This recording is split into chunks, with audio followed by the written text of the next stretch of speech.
Assalamualaikum warahmatullahi wabarakatuh. Perkenalkan, nama saya Felicia Putri Anggraini dari jurusan Tadris Bahasa Indonesia. Di sini saya akan membahas tentang materi teks berita, yaitu tentang pengertian, ciri, dan jenis teks berita. Sekarang, apakah kalian sudah mengerti tentang apa itu berita dan apa itu teks berita? Berita adalah laporan atau bisa disebut juga dengan informasi tentang kejadian atau peristiwa sesuai fakta yang ada.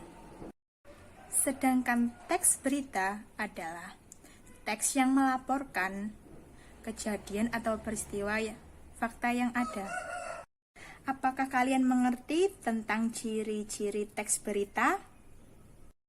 Kita bahas yang pertama. Faktual. Faktual adalah teks yang memiliki sifat yang nyata. Yang kedua adalah aktual.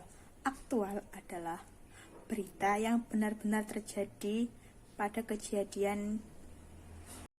Ciri-ciri teks berita yang ketiga yaitu unik dan menarik.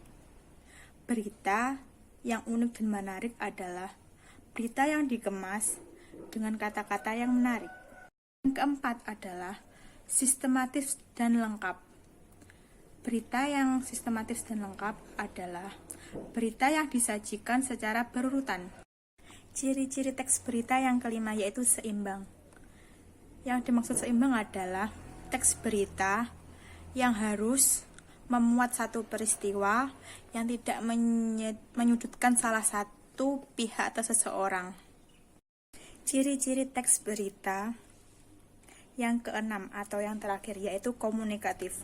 Komunikatif di sini yaitu berita yang disajikan oleh pematerinya harus memiliki bahasa yang mudah dipahami oleh pembacanya. Selanjutnya, apakah kalian sudah mengerti tentang jenis-jenis teks berita? Jenis-jenis teks berita yaitu 1. Berita langsung. Yang kedua, berita mendalam. Yang ketiga, berita penyelidikan. Yang keempat, berita interpretasi. Dan terakhir, berita opini. Selanjutnya kita akan membahas tentang unsur-unsur teks berita. Unsur-unsur teks berita yaitu bisa disingkat dengan adik simba atau 5W1H yang berisi tentang what, where, when, who, why, dan how. What yaitu apa yang terjadi pada kejadian peristiwa tersebut. Yang kedua, where. Where yaitu di mana letak kejadian berita tersebut. When, kapan terjadinya peristiwa tersebut. Who, siapa yang terlibat dalam kejadian tersebut. Why, mengapa bisa terjadi peristiwa tersebut. Dan how, bagaimana peristiwa tersebut. Saya berikan contoh teks berita. Silahkan mencoba mencari unsur-unsur teks berita. Silahkan mencoba.